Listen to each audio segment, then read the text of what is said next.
Okay, very good morning, ladies and gentlemen. I said good morning. Good. You're still waking up. You had a very good couple of events last night. I have to say, I'm really, really glad to see the room full, that you're all dedicated despite all we threw at you last night at the gala dinner and afterglow. You still made it, and I promise you're not going to regret it because we have a great session here. If there's anybody here who's only just joining us today, well, first of all, I'm sorry because you missed really a great day yesterday. But my name's Christopher Ludwig, from the editor of Automotive Logistics, and my pleasure to welcome you back, or welcome some of you for the first time now, to the last day of the 2018 Automotive Logistics Global Conference. I want to just kind of quickly start off first by thanking Ryder, our premier sponsor, for a fantastic gala dinner last night at a beautiful setting. Thank you. Yeah.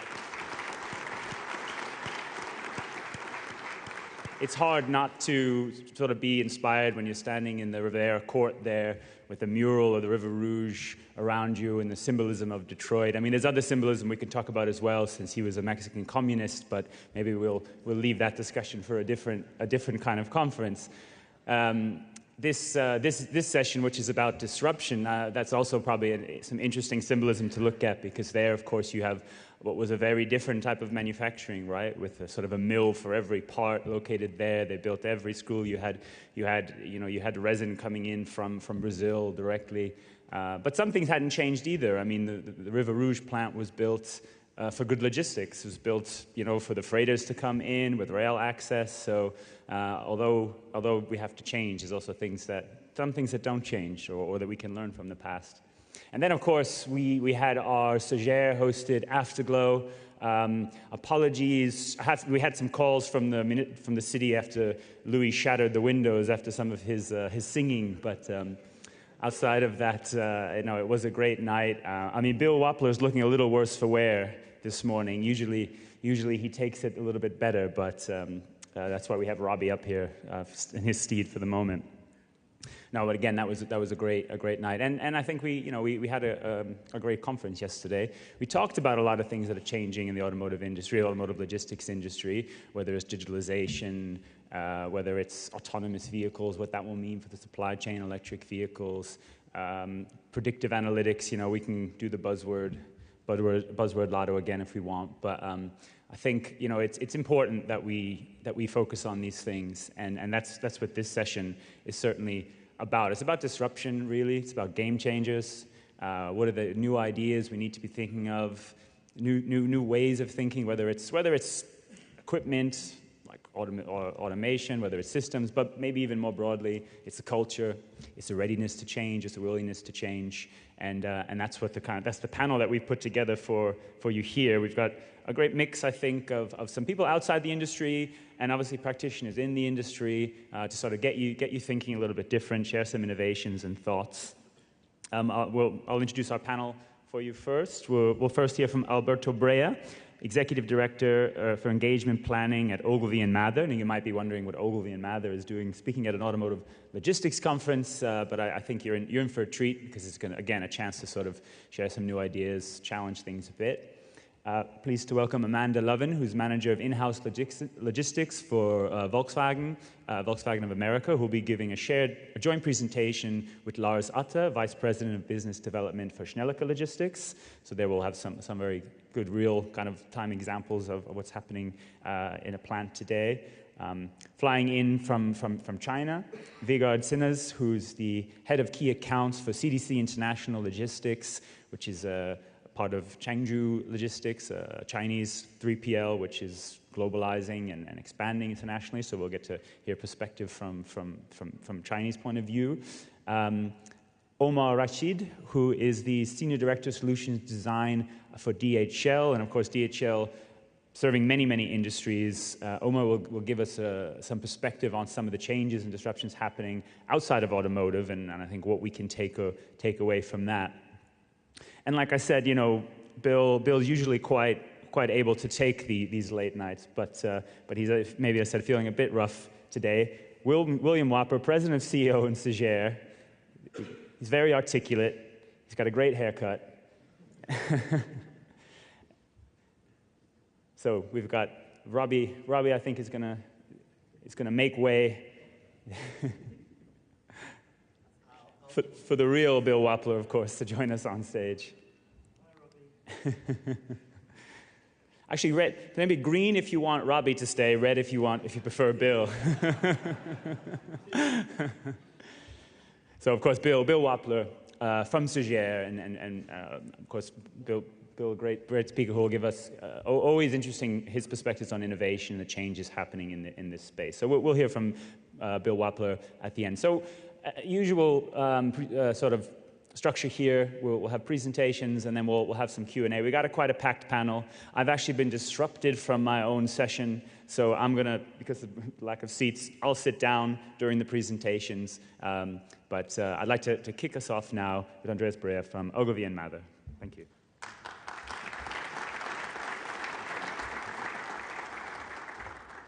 Actually, I came here because they told me that automotive and logistics throw better parties than the advertising folks, so I just want to crash the party. No, but seriously, so yesterday I attended one session, and in 1 hour I heard about platform, digitalization, blockchain, AI, automation, predictive analytics, ecosystem, the Amazon effect, but then something got my attention, which is basically the customer effect. And I want to talk about the customer experience. And the reason why is because today we win or lose on the customer experience. And I work in a big agency. And every major client that I have is going through a transformation. I work with IBM, with American Express, Aetna. And at the heart of that conversation is about customer experience. It's not going to be about, it's not about blockchain, it's not about AI. Of course, that helps. And what is interesting is how in the last 5 or 10 years, that conversation has changed, especially the participants on that conversation. It used to be marketing talking about marketers. Now it's marketing talking to marketers, logistic people, technology people about customer experience. Wow, I am at the end of my presentation here. It should be way back. So the first thing I want to talk about it, if you can just get it back to the beginning, please.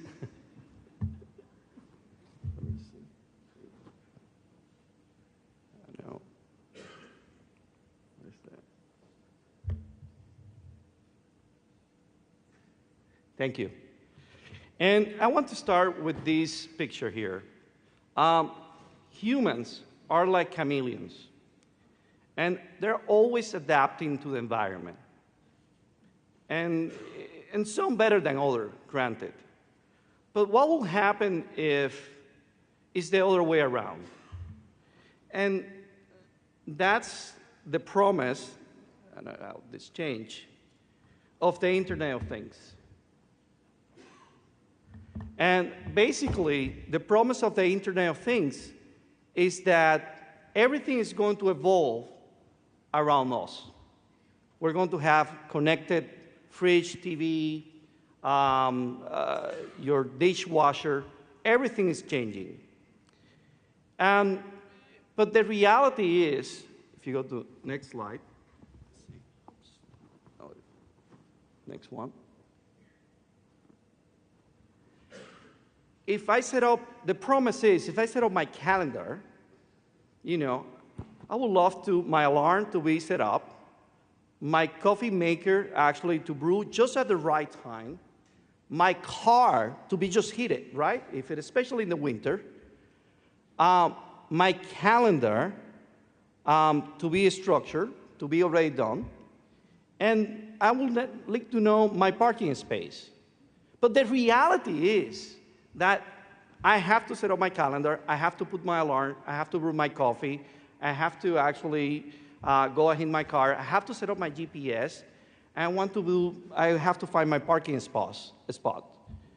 And the expectation is, right now, that I would love to have experience to solve all that for me. And by what I mean by experiences, I mean experiences that are connected, that are seamless, and they are personal. They are specific to me. Let me see, figure out. No, where's the? Can you change the next slide? Perfect. The next one. In other words, we want to make things easy. And we are in the business of changing behavior. And there are two ways you can change behaviors. You can change behavior by increasing motivation or by making things easy. And in the past, it has been all about increasing motivation. But now the focus is about making things easy. Now, move to the next one. And I want to start with the example of the mattress industry. The mattress industry basically is a 14 billion industry right now. And if you go to the mattress, to the next slide, to any place, any mattress store, this is what you see. You know, maybe you won't see the disco ball here. But there are three things that are going to happen, right? One is you're going to have a fast-talking salesman speaking about it with you, trying to push you for a mattress. The second thing is they're going to overwhelm with choices, talking about orthopedics, using all these terminologies that you don't understand, 35 different labels, and hefty prices. You know, you can pay almost 4 or 5K for a mattress. Now, you probably have heard about this company, Casper. They won the 2016 Innovation Award. And what they did, actually, they flipped the whole business. And if you move to the next one. So basically, they say, look, there's not going to be a showroom. There's not going to be a salesman. I'm only going to sell you a single model. I'm going to deliver it quickly, 24 hours, for free with a 100 days free trial. You can keep the mattress for 100 days. I'm also going to make it an affordable price. And there's a lot of similarity between mattress and logistic, if you think about it, right? You have to ship a mattress. You have to manage expectations as well. Now, the other thing, the way they mitigate that is that they three things. Next one. Risk-free trial, 100 days, free shipping and return. They will pick it up for you, and exceptional customer service.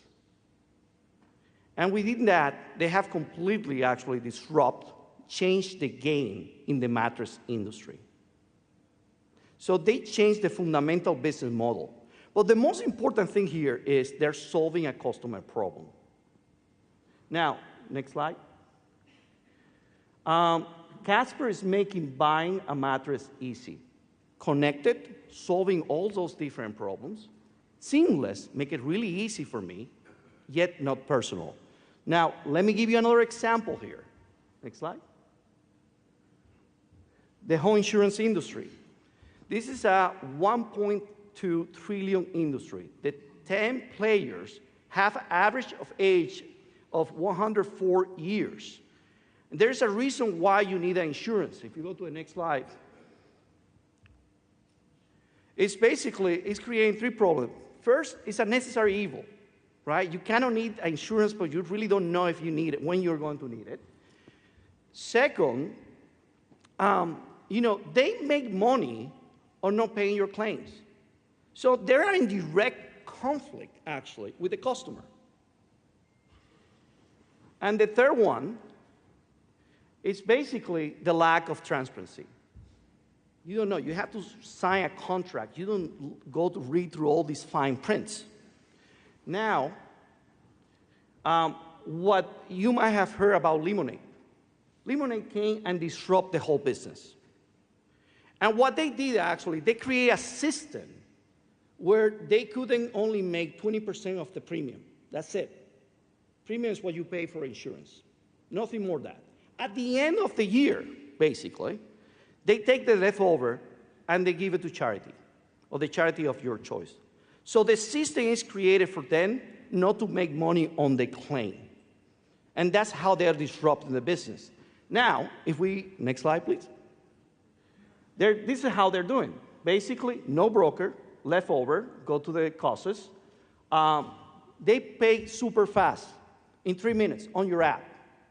And transparent, 20% fee, that's it. Then, actually, we go to the next one. You can actually get insured in 90 seconds and get paid in 3 minutes. Granted, what they're doing is they're profiling people, they're targeting people in urban areas, they are in New York as well. They're using AI, they're using behavioral science as well. Actually, to submit a claim, you have to go take the app and video yourself, and you may have to make a pledge. You're priming yourself. So that's how actually they're disrupting the industry. Next slide. Next. So Lemonade is making home insurance easy. It's connected, it's seamless, and it's personal. Next one. Now, let's talk about the auto industry. Next slide. Next one.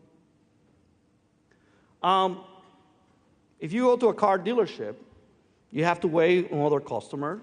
You're getting pressure for pushy car dealers that you don't want to deal with anymore. So here is, and this is kind of a pilot right now, what Peugeot is doing. They set up, the next slide, what will be the world's smallest car dealership right now. And basically, this is just a pilot. They have a booth in Russell Square in London, and they're trying it out. So, and next slide. So basically, you go to the booth, and you have a tablet in which you start looking for different models. You can customize it. You can actually buy in the booth, or you can actually go and do the trial in a car dealership. So it's solving some of those pain points about dealing with a pushy salesman, about waiting in line as well. Now, I want to give you 3 scenarios. Next slide. Next one, please. About the auto industry. Urban professional, new mom, aging drivers. Let's start with urban professional. Next slide. If you are in New York, London, any city, these are 3 problems that you're going to have. Finding and renting and parking is a bitch. It's really, really hard. You have to pay a lot of money if you want to rent a park. Can go for $500 and a couple thousand. And you have to spend probably half an hour driving around your neighborhood to find a parking space. Now, New York is also a gas desert. After you go about 120, you're going to have a hard time finding a gas station. Then the auto insurance as well. It's quite expensive. And you have to do a lot of research because it depends on the type of car that you're buying. Now, next slide. We have an app for a lot of things. We have an app for helping you parking. We have an app for gas. And we have definitely all this insurance company. But why do I want to figure out the parking, figure out the gas, figure out the insurance? What I would love to, next slide, is a company that helps me figure out all those things for me, to connect all those different pain points I have and do it in a way that is seamless, simple, and for me, it's specific as an individual, my behavior. Next example. This is something that probably all of us have faced in our life, and having a baby crying for a new mom. Next slide. And this is all the pain points that a new mom is going to face. Baby car seat, you have to figure out.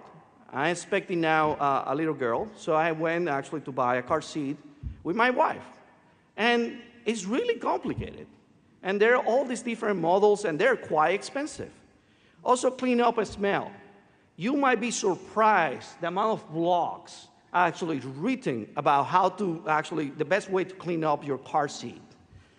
Manage stress. You're under stress. You're juggling 20 things, especially a working mom. Direction, calendar. Oh, yeah, don't forget the baby. It happens. Then entertain the baby as well while you're driving. So, next slide. All that, I would love to have a car company that help me figure out my car seat situation, the clean up, the manage stress, the calendar, direction, entertainment, and don't forget the baby. And there are all apps and solutions for that, but it's fragmented. And that's a challenge that we're having as a customer right now. Next slide. And then this. So elderly drivers. And this is going to be big business, by the way, because 40 or 50% of the population is baby boomers. And you're not going to tell, I cannot tell my father-in-law that he cannot drive. So, and some of the challenge that they have here is loss in vision clarity, lower tolerance for alcohol. Well, I suffer from that. A slow response time, drowsiness due to medication, and so on. Also, there's emotional component here. But the point here is, next slide, we need to design experience with this limitation in mind, right? Now, what I want to close here, the key point I want to take away, and this is the next slide, is basically that technology by itself is not the real disruptor. Not being customer-centric is the biggest threat that you're going to have for your business. It doesn't mean that technology is not important. It's critical, and you need to have that. But as Steve Jobs said, you need to start in the customer experience and work your way backwards. So in order to make those experiences, they are connected, seamless, and personal. And when I speak with all these clients, at the core of the conversation, it's not about let's do the IA strategy, let's do the blockchain strategy. No, let's do the customer experience and how we can win or lose on that customer experience. And that's actually my presentation for today. Thank you.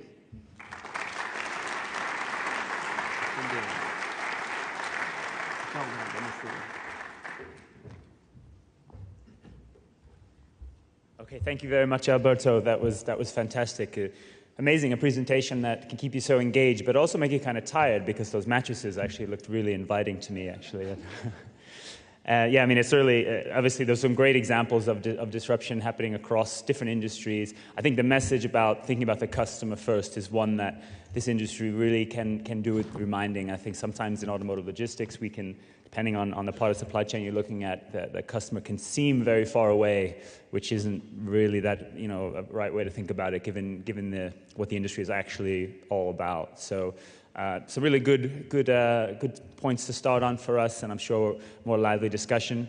We're going to move a little bit now back into the automotive industry with Amanda Lovin and Lars Otte from Volkswagen and Schnellecke. We have a joint presentation, and I think we have the...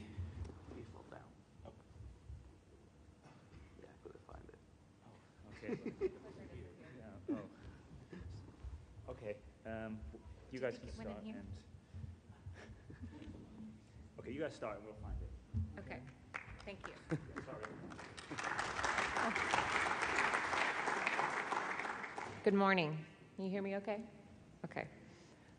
Lars and I will talk about preparing for a transformation of plant logistics. And I think it follows this past presentation that was very good, thank you, because of the fragmentation and how we need to combine some things. You'll see that we're trying to send the same message for our industry. Next slide. My name is Amanda Lovin. I'm from the Volkswagen Chattanooga Assembly Plant in Tennessee. We launched in 2011 and we debuted the new Passat, and recently we just launched that new 7-seater Atlas, which I hope you've seen some commercials and seen it on the road some. Yep. One slide back. My name is Lars Otte. I'm from Schnellecke.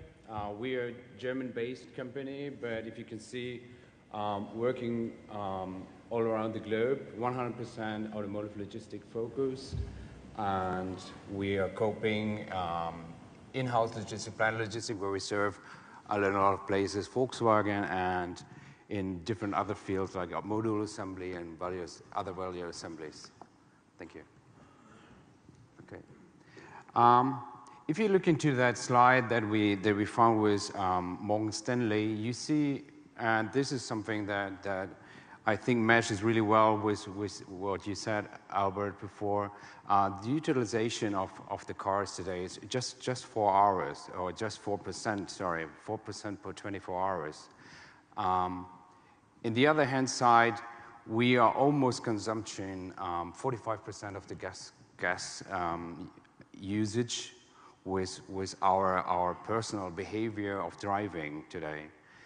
And there are different directions.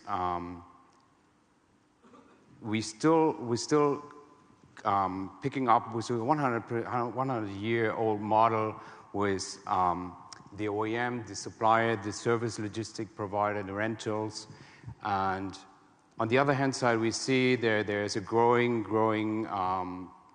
field with the shared economy like Uber, Lyft, and this will increase by 2030 to up to 25%. On the other hand side, we have that direction into autonomous cars, autonomous driving. There are also two different ways. One into the direction of the owned cars still. We see that with Tesla, with Mobileye.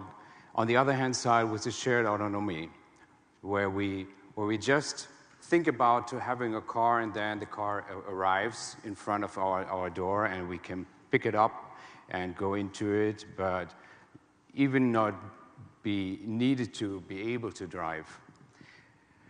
If you have a look on the right side down, you can see that the annual growth of the vehicle sales already almost has its peak, if we believe into that statistics.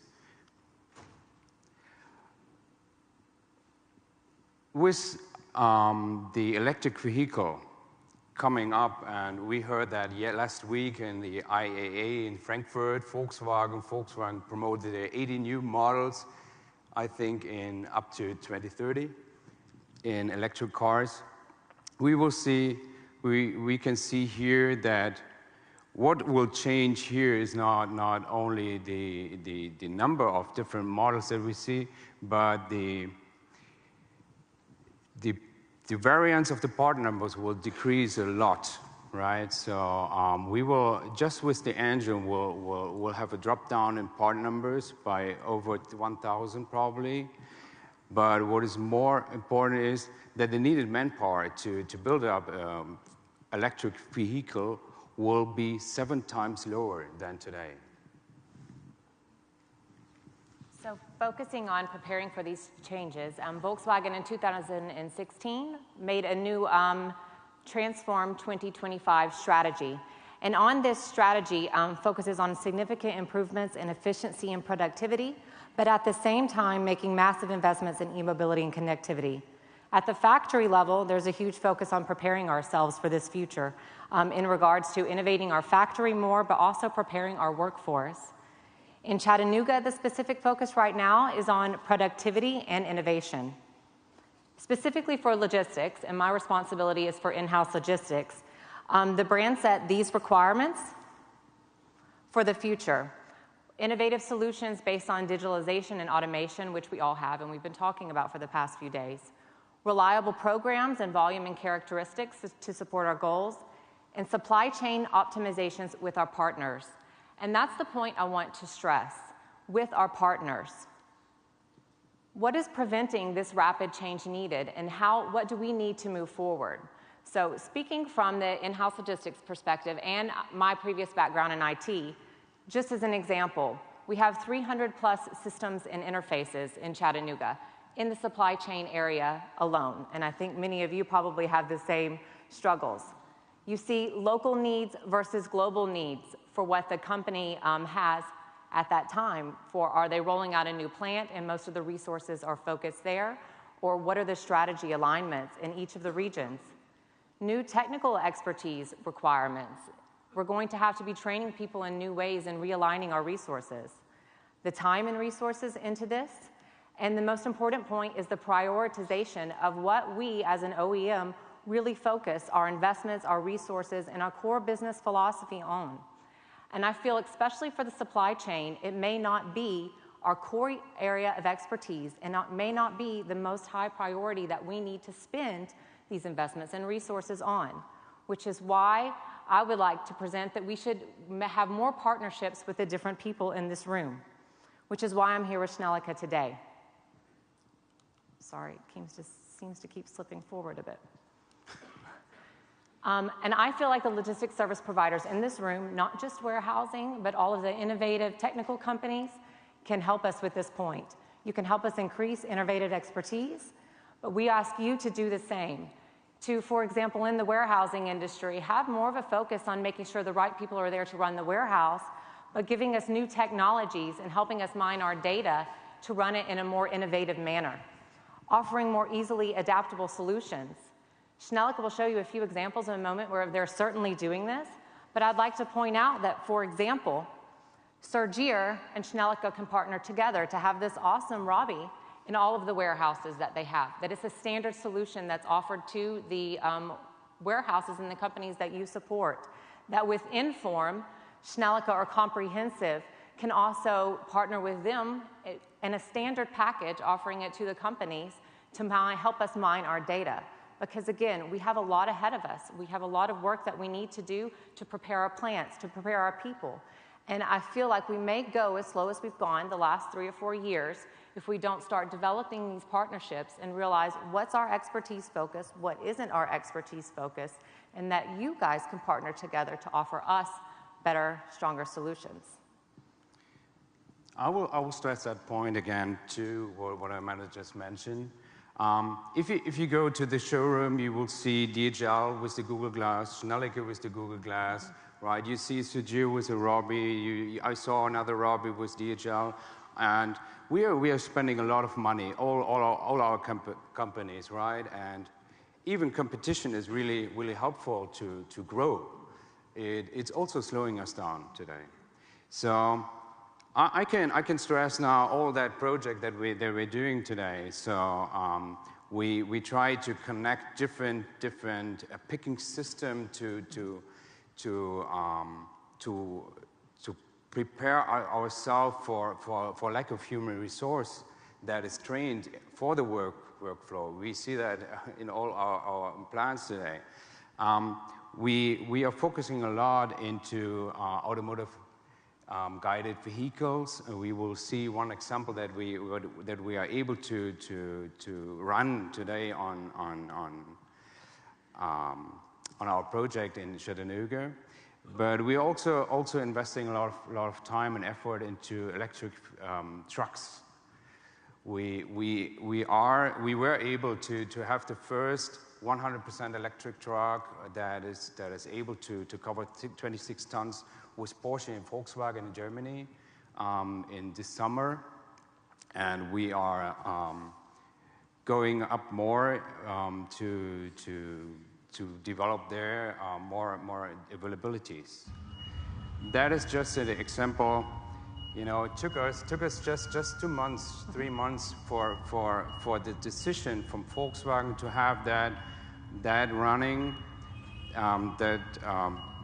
autonomous vehicle running there in the plant for covering empties from one side to the other. But on the base of the contract, wouldn't be able to do so, right? Because contract is just limited in duration and is very strict in covering costs. But Volkswagen opened the door to let that run. So I want to put one point into the direction. If we have a view in our today's service portfolio as implant logistic company or 3PL serving plant logistic, we have today a portion that is really fixed, and the OEM has the car production, and then we have the mobile handling equipment providers that are providing today the forklifts. We are renting them, we are buying them, we are leasing them. And with the autonomous guided vehicles, there is a chance that on one hand side, the OEM focus more into that direction to buy it by themselves because why to use a service provider anyhow? On the other hand side, the mobile handling equipment provider also is able to serve that. But the question is, will they take the responsibility of the process? Will they take the liability if the handling equipment is not running really well? And the major issue here is that every single equipment provider has their own system. There's not an all-over-one integration system that would help to really put efficiency on it. So what we are focusing on, and I would be happy to get there also more other companies on board, is that we're trying to develop an integrated system to orchestrate all that handling equipment, the robots and feeder trains and so on. So with that platform, we would then be able to even increase our business scope from today, but also would help the product OEM to concentrate more on the challenges that they are coming up today. With the integration of the system, we are able to increase efficiency. But will this be enough? We don't think so. So that's the point with that integration system that would even increase effectivity. We would be able to plan and to orchestrate all the handling equipment dynamic. And that would bring much more efficiency, effectivity with dynamic process planning. Thank you. Thank you.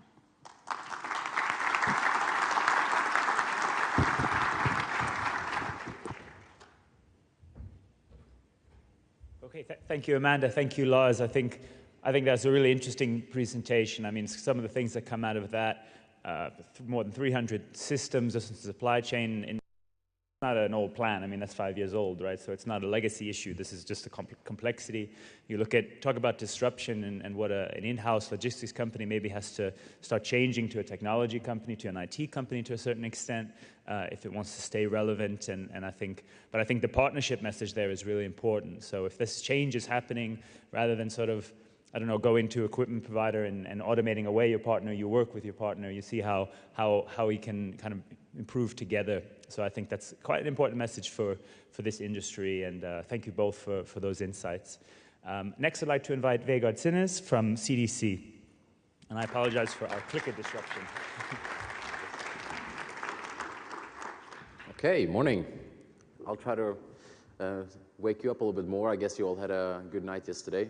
I'll be scaring you a bit with China and China as a potential game changer. Hope I don't come off too much as a doomsayer, but that you rather get some insights into what is happening in China and what you can expect or possibly see from China in the future. Now, first for a quick update or quick look at the status of the Chinese automotive industry. I think Brandon gave us a good look at this yesterday, so I'm not going to do too much, but there's two things in particular I would like to mention. Of course, new energy vehicle production in China, which last year went past 500,000. It's a pretty good number, looking at how many new energy vehicles are sold around the world. But still, it's only a mere 1.8% of the total vehicle manufacturing in China. This number is, however, something that Beijing is really set out to improve over the coming years. And through different regulations, implementations of new regulations, they hope to get this up to 20% of all vehicles sold being new energy by 2025. First, what they're doing to get this is they have this 8% sales quota that they want to implement, and then which will be increased by 2% by every year for every OEM. This has now luckily been postponed till 2019, but it's going to come. I think this is a segment where we're going to see major game changers coming out of China, and there might even be a couple of representatives from these game changers here in the audience. Secondly, the second-hand car market in China, that is really set to at least is going to be a big game changer in China. If it has any global impact, is yet to see, but up until now, you can see the number of used vehicles sold compared to new vehicles sold in China in the slides here. And up until now, this has been almost dormant, at least compared to the US market. The first 6 months of this year, this was quite an uptake, and we can see that the used vehicle to new vehicle sold ratio is going quite a bit up. And experts say that this will really now take off in the coming years, and they hope to get this ratio up to a 1-to-1 level pretty soon. China, as an automotive exporter, China has been exporting cars for some time,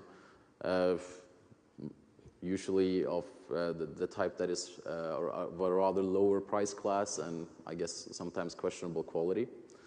This is something that's changing quite rapidly now. You see a lot of the American OEMs, European OEMs are starting to produce vehicles in China for export to the developed markets.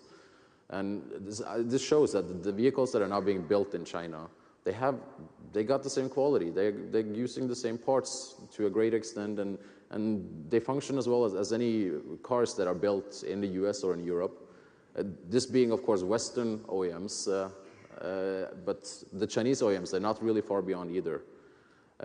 Another thing we can look at, as I mentioned, there's a couple of new entrants, especially on the electric vehicle side. Especially if you look at California, you see a good cluster of these, if not completely Chinese companies or brands, but at least Chinese rooted, most of them, finance and either through production in China or strong support from China. And talking about like Chinese exports, I think these group of companies will be very interesting to pay attention to in the future to see basically who will have the first Chinese electric vehicle on American roads. This is the global footprint of Chinese OEMs, and I gotta say I was a bit surprised when I set this up. Even this being a lot of our customers, I was surprised that they have this wide of a footprint around the world. So a quick disclaimer, a lot of this is assembly plants that is actually contracted out to other local manufacturers in the given markets. But as you can see, it's a pretty wide presence. And out of all of these assembly plants, around 40% reported their capacity. And this capacity out of the 40% were reported to be at well above 2.5 million. So 2.5 million Chinese brand vehicles that can actually be assembled outside of China. It's quite a significant number. Also, if you look at the map here, you see where Chinese OEMs are having the greatest market penetration is South America, Africa, Southeast Asia, Middle East, and Eastern Europe. What's missing is basically the US and Europe. And that's where these new entrants come in, these Chinese-rooted companies, like NIO, like Lucid Motors, like Faraday Future, Karma Automotive. And I think what's interesting looking at these, even though I think a lot of them, they classify themselves more as a global brand rather than a Chinese brand, but these new companies, these new entrants, they are coming in from the top and offering high-end vehicles, luxurious design, edge-cutting technology at a premium price.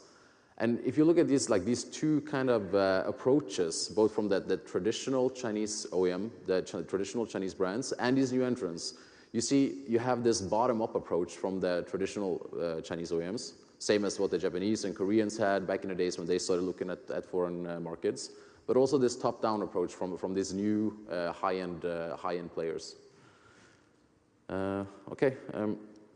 So will China be able to be a game changer, or will we see a lot of game changers coming out of China?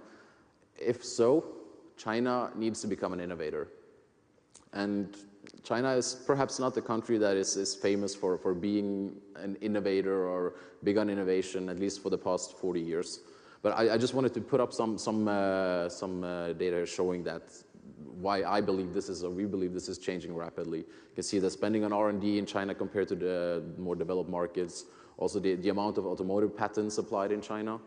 And we also see more and more that the Chinese OEMs are having a very strong R&D presence outside of China, and perhaps especially here in the US, where I think there's reported to be around 7 R&D centers, both here in Detroit and in California, Silicon Valley, and so on.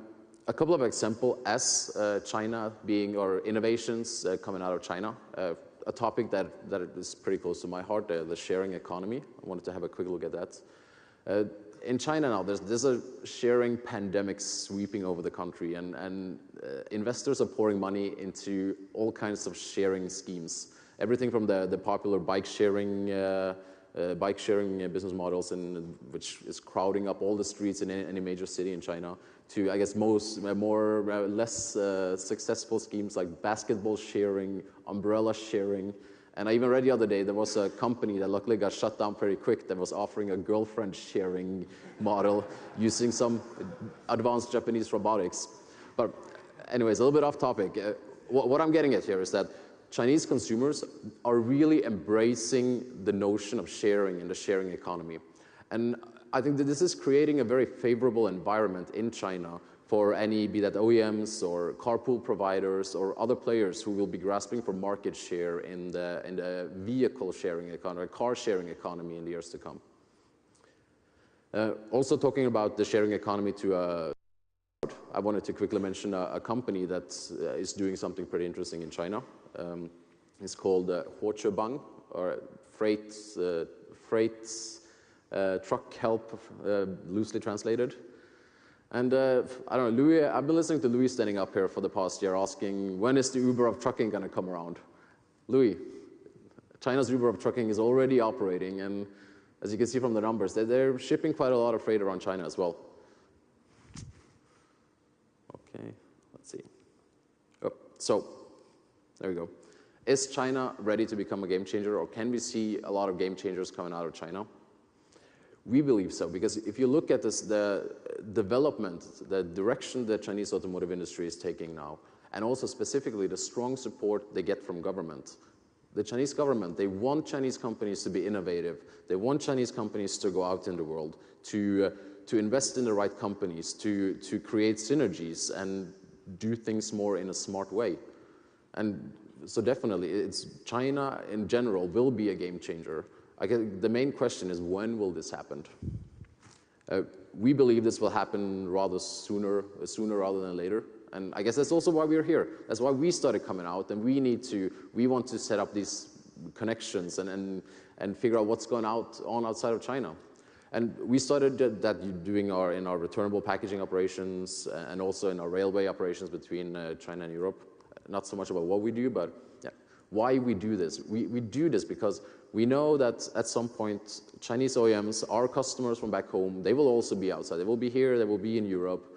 And also all the companies, the American companies, European companies, they're already in China. We're already working with a lot of them. But they are also going to be expecting more from us as a Chinese service provider. And we know that it's important. We need to go out. We need to operate in the American market, in the European market, and to gain that experience and those skills, capabilities, and build that network that is needed to operate efficiently here. I think it's important for companies in general to understand, or at least start planning for this to be happening, because it will have what kind of effect it will have. It can be a minor, it can be a major effect, but at least it should be part of your strategy. And on this notion, I just got to say I'm very happy to sit up here together with Lars. Schnellecke has just signed an agreement with us at CDC. Luckily, we were very happy they choose us to be their partner in China.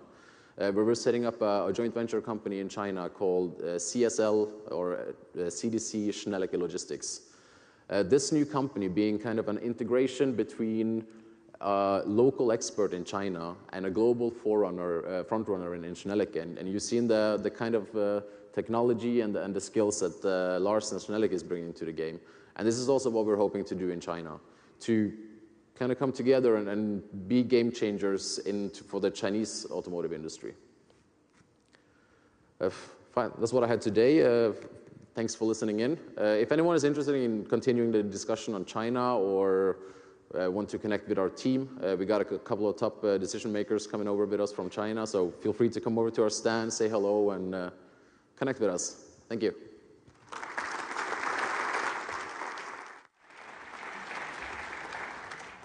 Thank you, Vegard. I mean, I think it's really, China is already a massive game changer when we look at the global automotive industry. I mean, 28 million vehicles, it's hard to, you can't ignore it. And I think what Vegard shows there is the development with electric vehicles, so that will transform the supply chain, the potential for high-end imports and local production, and what companies like CDC are doing, expanding globally with things like One Belt, One Road. You know, the Chinese government is funding massive infrastructure projects between Europe, Asia, Middle East, Africa, maybe not everyone in this room is going to go do business in China, but it's definitely worth paying attention and understanding what's happening in a market that will, in the next few years, be double the size of this one. So very interesting. A little bit of a shameless plug here. If you're interested in directly coming to China and understanding, we also run a conference. It'll be next year in Chengdu and in April, so we'll be happy to talk to you about that, and I'm sure we can facilitate things with CDC and Chengdu as well. So thank you, Vegard. The next presentation from DHL, I'd like to invite Omer Rashid for his perspective. So as mentioned at the top, I am with the Solution Design Group within DHL, and as such, we work across different industries. We look at technologies in the automotive sector, technology sector, retail or consumer goods. And what we try and do is look at those technologies and bring them to different industries. So in the theme of game changers, I wanted to change the topic a little bit, maybe relate more to what Alberto was talking about, and focus on the e-commerce industry. Specifically in North America, e-commerce continues to grow at double-digit rates. Analysts were predicting that to slow down in the last couple of years, but it's been enabled by technology, and we don't see this trend stopping. With e-commerce now surpassing over $350 billion in North America this year, it gains 1% market penetration per year, and we can't ignore the trends that are driving this. And there's four main themes that I think I need to touch on. One is Amazon. Everyone's heard of the Amazon effect. They keep growing and continue to own more than 50% of the market share when it comes to e-commerce. The second theme is, if you look at the chart on the right side, is that store closures are happening for retailers at a rapid pace this year. So instead of talking about the death of retail, we're talking about the rebirth of retail and the need to respond and change their networks to adjust to the changing needs of the consumer. The third important factor we're seeing in e-commerce is subscription models.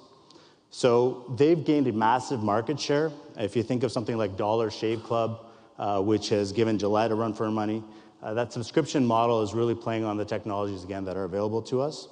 And in response to the above, you see the rise of non-traditional retailers as well.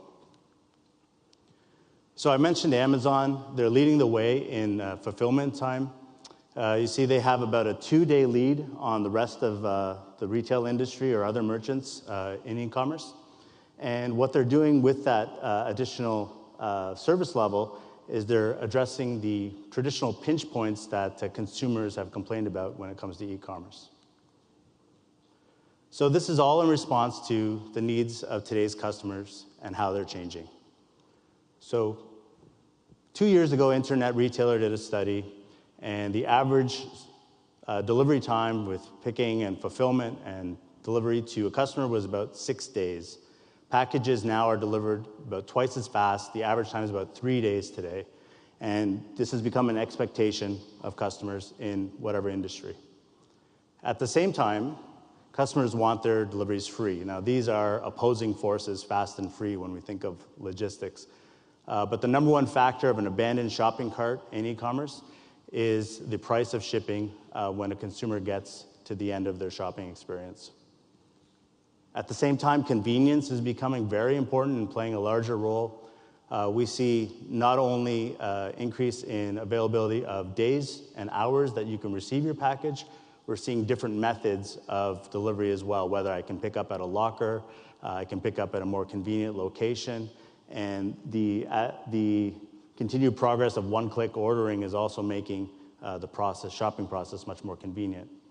And transparency is important. The track and trace capabilities have always been there, but we're seeing now that as a consumer, I want to know real-time information of where my package is, not just where it is, but that Jimmy is the one driving the truck and when he's going to be at my house. So how is the supply chain changing to fulfill this need of the customer? Gone are the days of the National Fulfillment Center and that 6-day service time that I talked about. And what we're seeing now is we're moving to more of a metro orientation with fulfillment centers moving closer to densely populated metro areas, trying to get at same-day and next-day service level fulfillment. and providing flexibility for their customers. And we're seeing the data is proving this trend out. If you look at this chart and you think of local, regional, and national in terms of proximity of packages traveling, and local being a delivery of within 100 miles, we're seeing that localization of fulfillment is really bearing out, and at the expense of that national model I talked about. What that's doing is opening up the market for disruptive players, such as Uber we heard about, Amazon Flex, and other providers, and we're seeing e-tailers, brick and mortar companies also trying to move closer to the customer. So how does Amazon do it? Hopefully everyone's familiar with Amazon Prime now. They're in 40 markets, and they offer 1 to 2 hour delivery service, and generally the fulfillment rate is close to 100% and very good service. So they make it easy for the customer with an app on your phone. Orders are routed and fulfilled from Prime Now warehouses, which they've built in densely populated areas. This is an example of a fulfillment center in Manhattan. And then within their centers, they're using advanced analytics and technology to order, cluster, and pick products efficiently. And they're also using collaborative robots to enhance that, and again, with the idea of increasing the service level. Conversely, Walmart is using a different model. They are leveraging their vast network of stores and using different methods such as pickup desks, picking up at lockers or drive-through, and even now they're looking at deliveries being made by employees on their way home. You know, they're experimenting in some markets with that. So again, because they've got a vast infrastructure built out, they're looking at technologies that can enable this type of customer experience.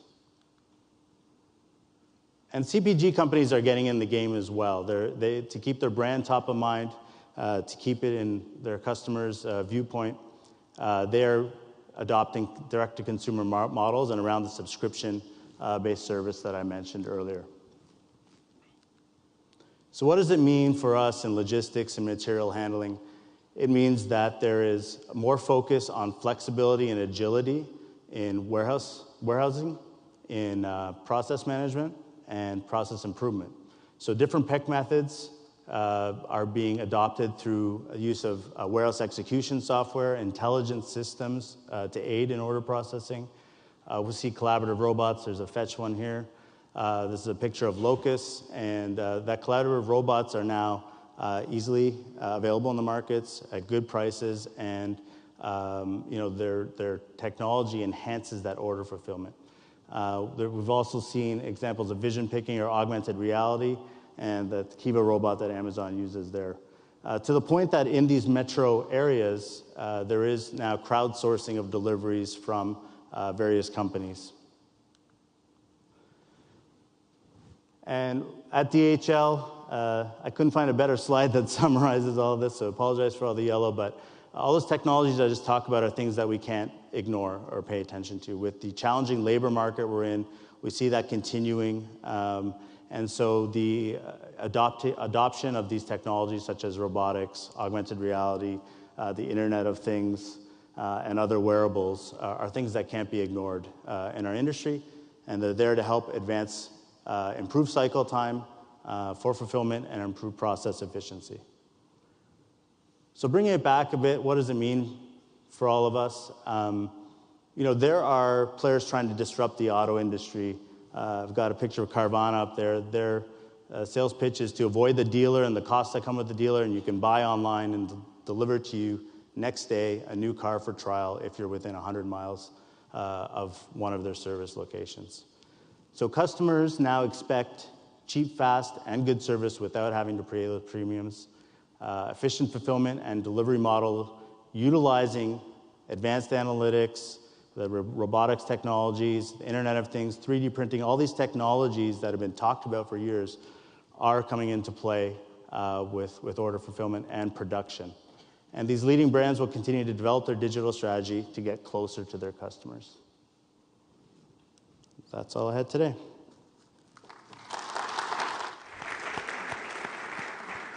But I think, those trends, one of the things that Vegard probably could have talked a lot about in China as well would have been e-commerce, and the rise in that, and the way that's transforming so many parts of the logistics industry, of our lives and economies.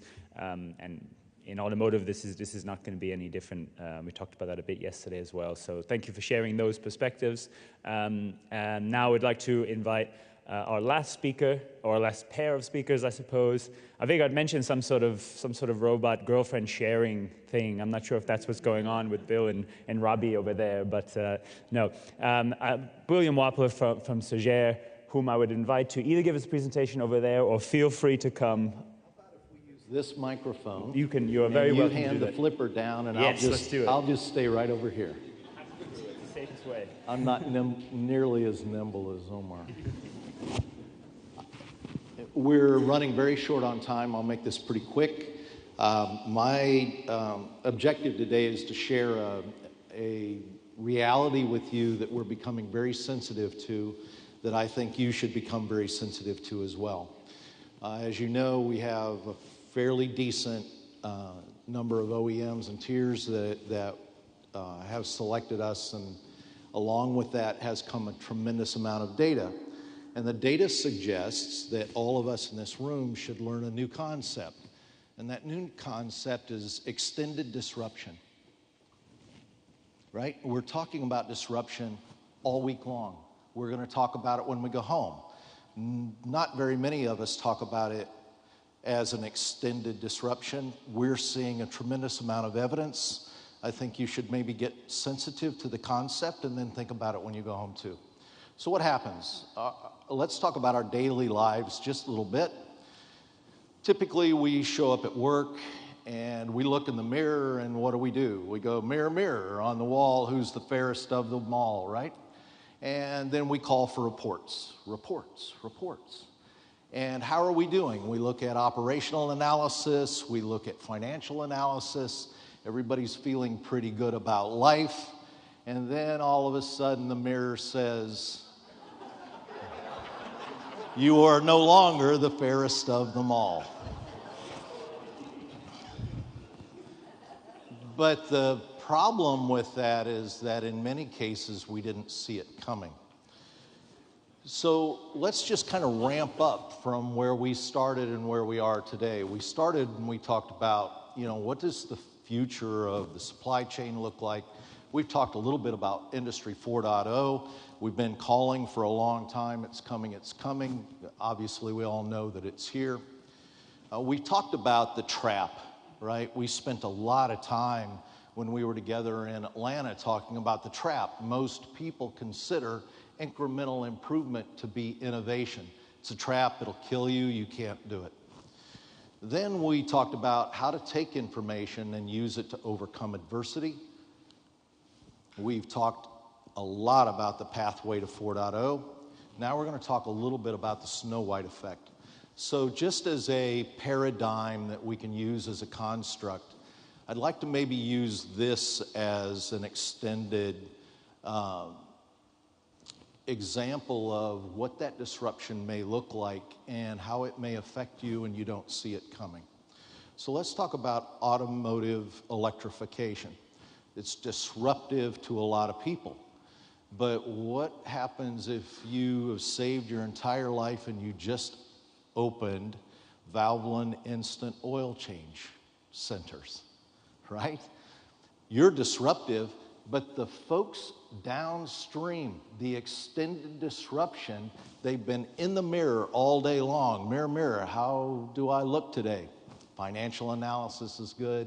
Operational analysis is good. You have a fleet of trucks running around collecting oil that now needs to be recycled and brought back into the supply chain. You are disrupted and you didn't see it coming. So that is in fact happening to us. 4.0 that we talked about before, started in a manufacturing paradigm. We know that the expectation is to increase manufacturing throughput by 30%. We all know that. We've been talking about it a long time. We're going to increase throughput using new production models, 3D printing. We're going to use new supply chain models. A lot of things is happening, but the fact of the matter is it's here. Everybody that we work with is either already launching as I won't call out them specifically, but we have some friends that already have a center of excellence providing the model and the pathway to 4.0 and one of the largest OEMs in the world. We have another one that's well on the way. Everything is here. It's happening today. It's just a fact of our life, right? So what does that mean? Here's some early data that we're seeing from all the data that we collect that I think is going to impact you from the visibility and control that's being generated in this digitalized supply chain that we've all been talking about.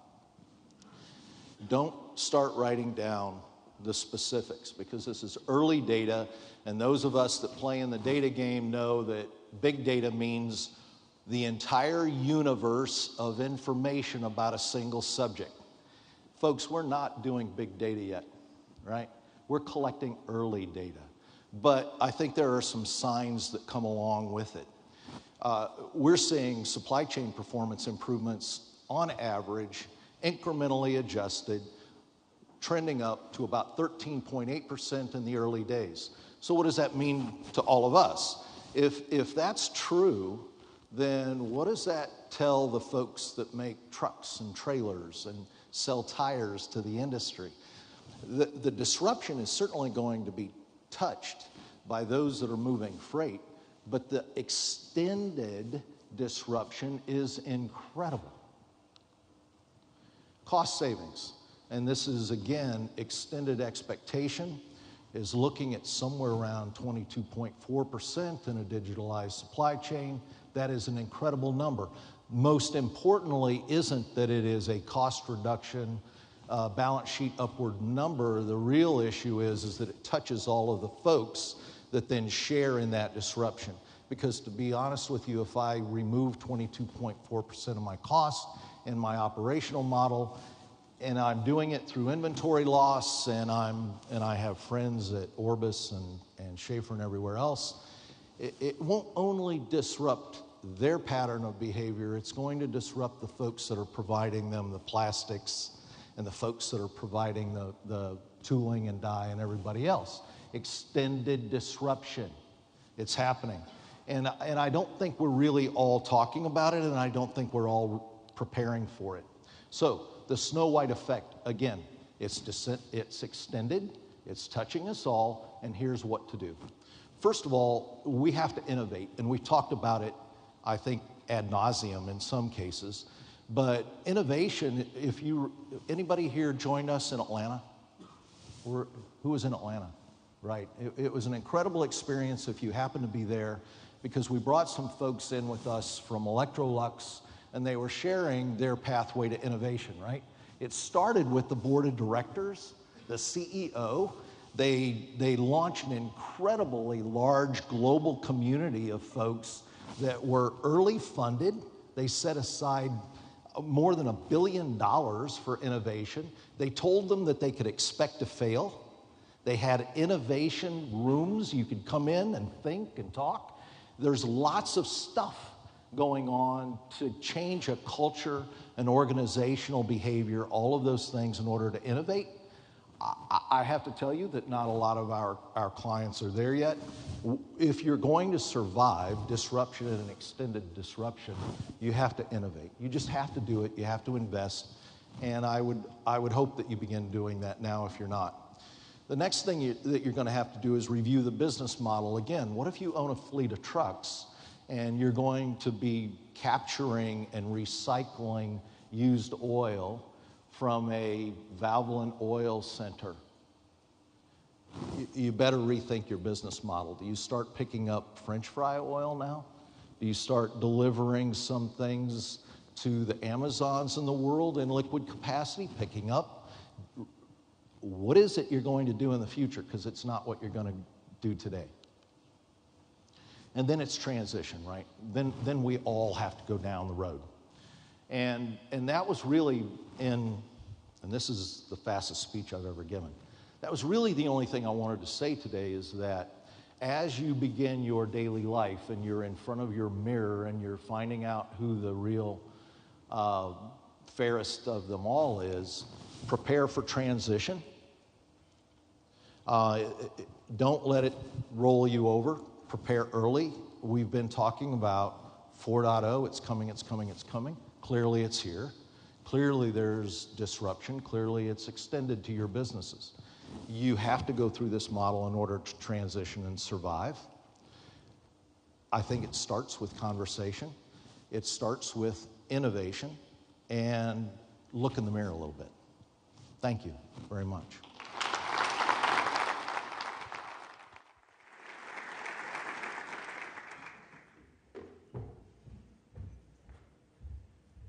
Thank you, Bill. As always, thought-provoking, challenging. Although I would invite you all to say your goodbyes to Bill, because Louis has informed me that he will be summarily executed immediately after this session, following the picture. That was a bit scary for me too. Louis likes to remind me that in a couple of years, when I'm here as long as him, things might change a little bit, right? So that's a bit like looking into the future for me, I think, too. So. No, again, I think the message there is from across all of our panelists, really. You had examples there of change which is happening in our societies, in other industries, and indeed in the automotive industry and the logistics industry. And, part of what we can maybe talk about a little bit now, and maybe it'll be my first question, because we're still going to give you about 15 minutes of Q&A. We'll start our coffee break at 10:30. Is the industry really ready for that disruption? Is it really ready to confront what some of these changes will mean? And I would like to kind of start with Bill on that point. It's something we talked about a bit in Atlanta, and you gave an interesting example there about some OEMs, or Electrolux, for example, which we heard, who really built a team and told them they can fail, which is not something that I think we associate in the automotive industry very often. So, I mean, what are we can use? It's easy to kind of say, but hard to really do when we're tight ROI budgets, and really hard to get the space and time to do that. Culturally, what can the industry do to adjust to some of these changes? Well, the first step is to embrace reality, right? The reality that has us all captivated happens to be electrification, autonomous vehicles, a lot of very headliner types of conversations. We live in the supply chain. The disruption that's taking place in the supply chain is just as big, it's just as monumental. I was talking to a friend of mine that represents one of the large OEMs, and he said we are in historical times. And that's true. I believe that the folks in here will be working in a supply chain that is completely designed differently than what they know today. So the first step that we have to take is just the reality of that everything we know is going to be turned upside down. The data is going to force us to be different. We're going to manage different. Our economics are going to be different. The people in the room are going to be different. The technologies that we're going to use are going to be different. And I've called Chris out now twice today, and everybody in the room should get to know Chris Barclay. He represents General Motors and their Center of Excellence, and they're kind of guiding where they're going through this. If you don't know him, get to know him, and don't let him leave the room until you do. But it starts with the reality, and then you can begin planning.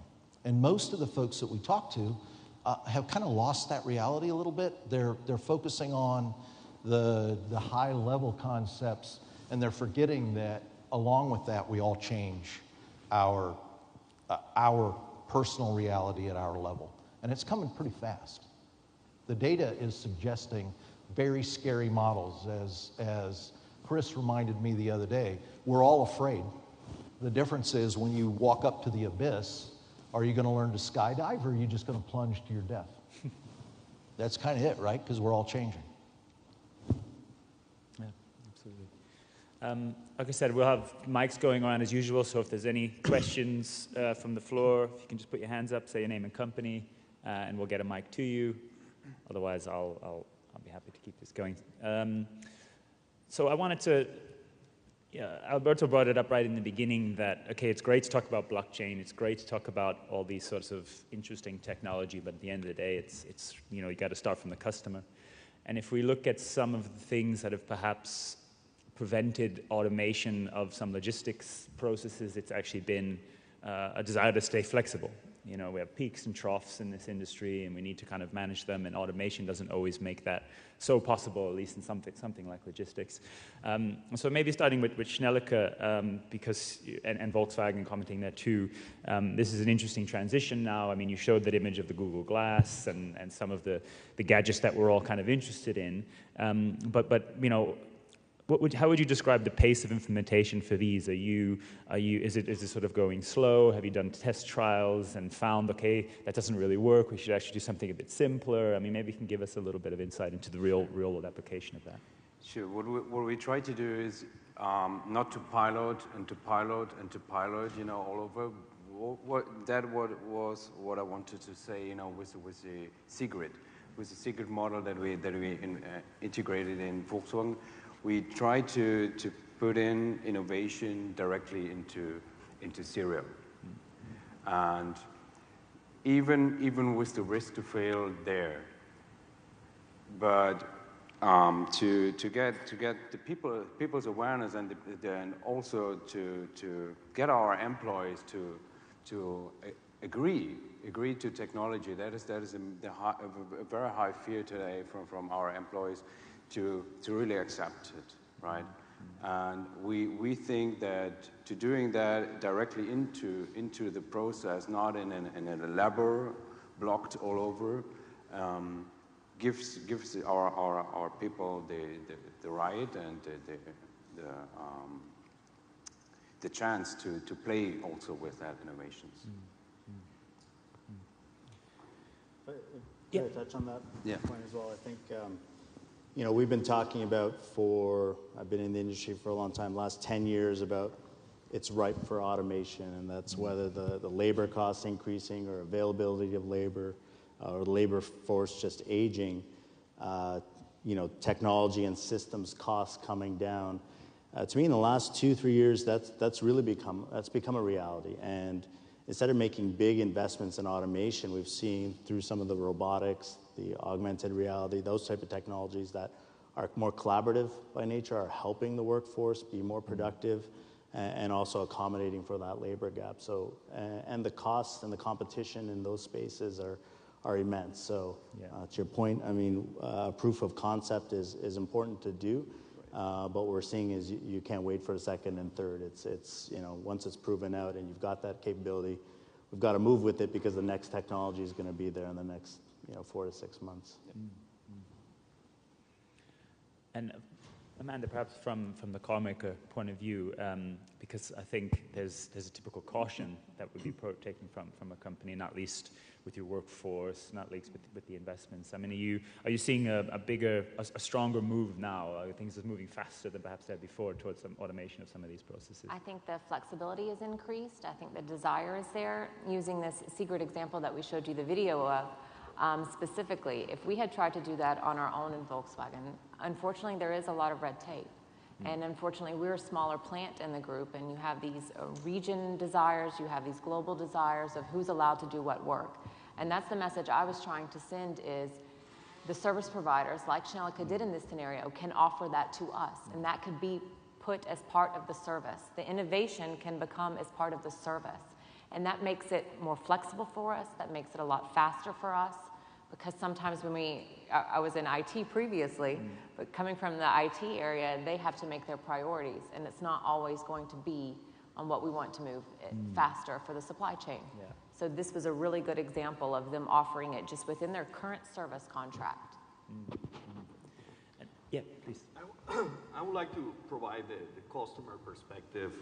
And what is interesting is every town where Uber enters, the expectation significant change. So at the beginning it was about 7 minutes wait, and now people get upset when they have to wait about 4 minutes. And that's how fast actually customer expectation has been evolving, and they're evolving by day. And customers don't differentiate their experience they have with Uber, their experience they have with Google, with Amazon, with their experience they have everything else. They have the same expectation. They're raising that bar. And I think something that keep in mind, because that's how customer expectation is getting accelerated by the day, and technology actually is an enabler of that. Absolutely. We have a question right here in the front, if we can get the mic. We have a mic coming behind you. If you can just say your name and company, please. Thank you. Good morning. This is Govind Ranganathan from NEO. First of all, excellent presentations. I have two questions. First for Schnellecke and Volkswagen, another one for Vegard. For Schnellecke, I think collaborative technologies are good. I think if you compare that with hard automation may be quick and fast. Collaboratives have known to be a little slower, but I believe the flexibility pays off. So with collaborative technology that you have used, have you seen a trend, or are you looking at improvement and flexibility in savings if you have model change or complexity change in your factory? And is that something that you're monitoring or tracking, or you've seen some improvements in helping OEMs with model changes? That's one question. And the second question is for Vegard. You talked about the rail transport from China to Europe. If you could share some experience in pilot projects and what the advantages are. Thank you. Okay, thanks for the question. Of course, we are seeing, especially with the collaborative technologies like the picking solutions that we are using, we see on one hand side an increase of efficiency, so really cost savings, but the main focus is really on zero defect and zero effects, right? That is what we really measure to help our customer to focus on their production and also on the model change and increasing of variances that we see today. But implementing these innovations for us has made it easier for when we're ramping up or we're increasing production, that we can offset the increases that we would normally have. It's been extremely helpful. And I think that we're becoming more flexible on our side. So for certain, I would like to have Robbie, and then you can work with them to have this in the warehouse. It's wonderful. Okay, Govind, for the railway. It's taken off very much. It's very much in focus in China. The new Silk, where you see investments pouring in from government, a lot of interest all along the Silk route. And it's also from our side, we started out back in 2013. We were shipping parts for Audi from Germany into China. Now we also started more and more doing bi-directional flows, both finished vehicle, cars. It's a mode in development, this cross-border railway mode between China and Europe. But we see very quickly how it's improving. Previously on a year-to-year basis, now it's more on a month-to-month basis. You see new routes popping up, new cities in Europe being connected to new cities in China, and also the transit time is becoming more and more stable. There's less right now. It's actually a not very good situation in Europe due to the railway's status there. But in general, it's moving smooth. Transit time is stable. Border crossings are going well. Customs is getting simpler and simpler to deal with, and also now the Chinese domestic railway is starting to improving. So you get kind of more and more chances to in the multimodal logistics, combining rail, also combining rail from Europe with ocean freight from, say, a coastal city in China to Japan, Korea. So there's a lot happening there, and it's worth following the developments. Yeah, that's, I have to say, I think when everyone talked about the China-Europe railway, I always kind of thought to myself, oh, this is always going to be quite a small thing. Surely it's not, but it's taken me quite by surprise just how popular this has become, and the interest, and obviously the backing from the Chinese government. And of course, they're now moving the Volvo exports by rail to Europe, which is, of course, quite an interesting project. Amanda, I don't know if it's to do with innovation or not, but it was just such a kind of mind-boggling number, the 300 systems and interfaces in Chattanooga in the supply chain alone. And with someone with an IT background now in logistics, I mean, is that just sort of inevitable in the way that in dealing with your suppliers and other kind of functions that so many different exist? Is it possible to bring that down? I mean, I'm speaking at a very broad level, I know, but it sort of throws you like, wow, 300, do we really need that many? So I would say, well, that includes the interfaces, but I would Yeah. say that from in Chattanooga, even though we're a plant and people think we're new, so we have all the newest systems, we actually rolled out most of the group systems. Right. We're pretty close to group standard compared to most of the other plants. And a lot of them are really efficient and great systems, but I think it's probably something that's challenging everyone, all of the OEMs right now, that you've just pieced together a very segregated environment from your truck control to your purchasing areas to your engineering, and different areas of the group have done this. So there's a lot of innovations going on with the group in Germany right now, and there's a lot of strategic discussions taking place on how we should move forward. And at the same time, we have discussions going on about giving more control to the regions. So it's a little, maybe a little bit conflictive, and I don't think we know exactly the direction that we should go in at this time, which is then makes, from a customer's perspective, now that I'm not in IT anymore, it then makes it very difficult to move forward, to do new innovations, because you have this overall strategy decision that's still pending. Yeah, well, that's interesting. And I mean, maybe it was a number on your slide, but I think I would just kind of make it a question to the panel. I think the target for Volkswagen was to, you didn't mention it, but it was on there, 30% reduction in logistics costs per vehicle by 2025, right? So is that a driver for innovation? Does the panel think setting a target like that, or is that an inhibitor? I mean, on the one hand, of course, innovation, if it works well, can drastically lower the price. On the other hand, when you set a number like that, maybe it constrains organizations and makes it hard to make some investments. So it's just kind of a general question. It doesn't need to be about Volkswagen. It's just lots of car makers set targets like that. So I'm not singling out Volkswagen. I'm just, is that the right approach? What does the panel think in terms of moving forward like that? Maybe we could start with Bill. Well, I can't speak for the car makers. Yeah.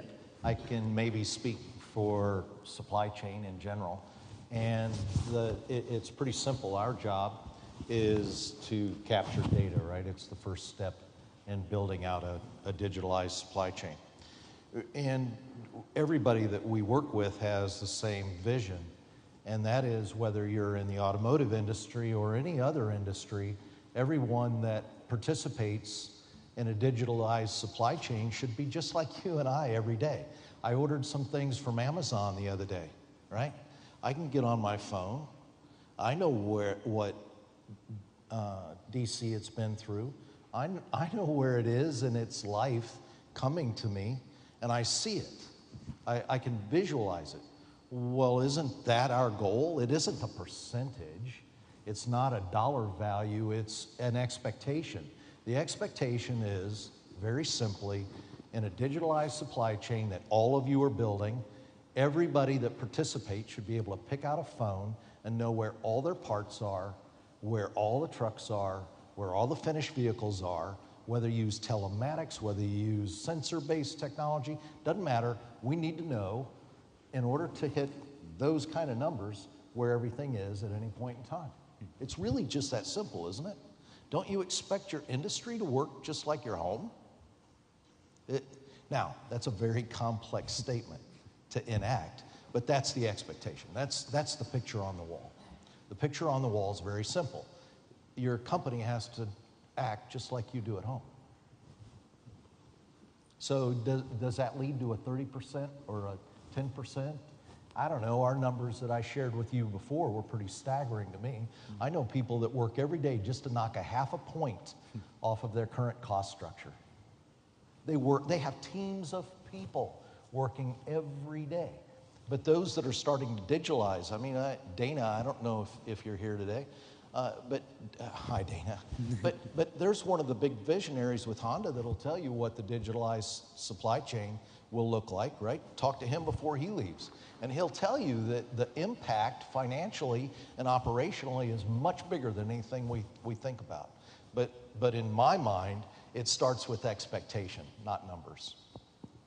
Yeah, and I can build off that a little bit. Certainly cost reduction is vital and important for us to be profitable and continue to operate for our customers and for ourselves. But I think the innovation is coming from the customer expectation, right? The customer wants their product to be perfect, fast, on time, and the innovation is enabling that in our current landscape, right? So And it's hard for me as an engineer to say that. Don't just continue to drive process improvement. But I think we're at that time where we can't ignore the customer, and to do that, that's where the kind of the ground roots innovation drives us to succeed. Yeah. Talking about reductions, I think talking about cost reduction, setting limitations. You're not really, then you're limiting yourself. You're not reaching out there. You're not trying new things. You're trying to limit what you're doing. You're not doing new things. And I think if this is everything you do to save costs instead of trying new things, you're not going to innovate. And in the end, you're going to be the one being left behind in the dust. So to some extent, but not a complete focus on that. So something that we start seeing, at least in my industry, is a shift from business metrics to customer metrics. I think, that's something that you pointed out. Because you can have those business metrics like cost saving and basically even how much market share you have. But the customer metrics is the one that measures your performance, how the customer reaction with your offering. And this is how actually we are measuring our products. And when we think about innovation or disruption, you want to make sure you meet those expectations.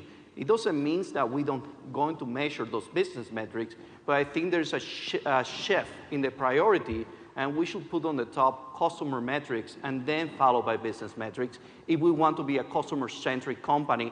And the whole thing about Amazon is the most customer-centric company right now. I think they have an empty chair in every room, and just to see this is the share of the customer, and that thinking should be cascade across any organization. I don't know if either of you want to comment. From my side, yes, it is a scary metric. If you looked at the chart on the left, there are many points as far as innovation and customer expectations that are very viable, and it probably definitely the top priority. But it does make me nervous when I focus just on the supply chain, because there were also a few metrics on there for the reduction in the plant costs in general. And I'm nervous about how can I successfully innovate, reduce costs, all of these at one time, which is why the partnerships are so important, because I do want to meet these goals. I do want to innovate, and I'm a little concerned that we will not be as fast and successful unless we can partner with people, because we won't be able to do it all on our own. And I think that that's a really good message Volkswagen's trying to send anyways on the logistics metrics and some of the slides that you saw. They're trying to make more of a globally linked presence, and they're trying to make a more partnered presence. So they're using these terms, and I think that's how we will be most successful, and we can achieve that instead of feeling like we can and should do it all on our own. I can just agree. We are feeling that cost pressure. I think both sides feeling the cost pressure. It's not only the pressure to the service provider, but it's also in the plant. And that's again my point. We have to partner. We have to partner also with inside of our competitors, right? To be more innovative, not to spend all the same money on the same projects. Yeah, that's an issue. Well, thank you. I mean, I think it was all honest answers, I think, to a pretty tough question and a tough target, but a very interesting dynamic that we're sort of facing as we go forward. I want to thank our panel for really a great set of presentations, a great discussion. Thank you very much.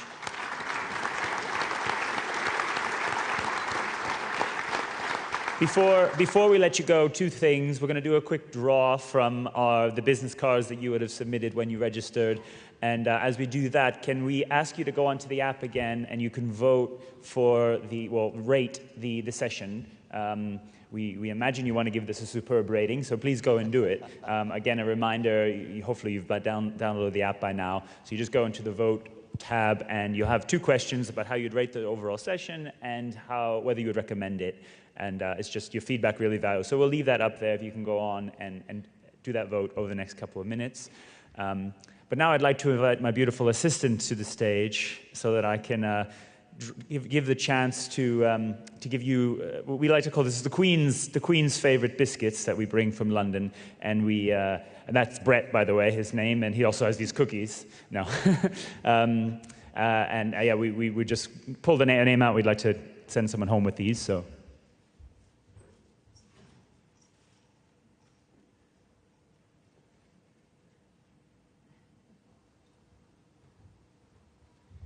So is Chip Wagner here from Accelerated? All right, Chip, come on.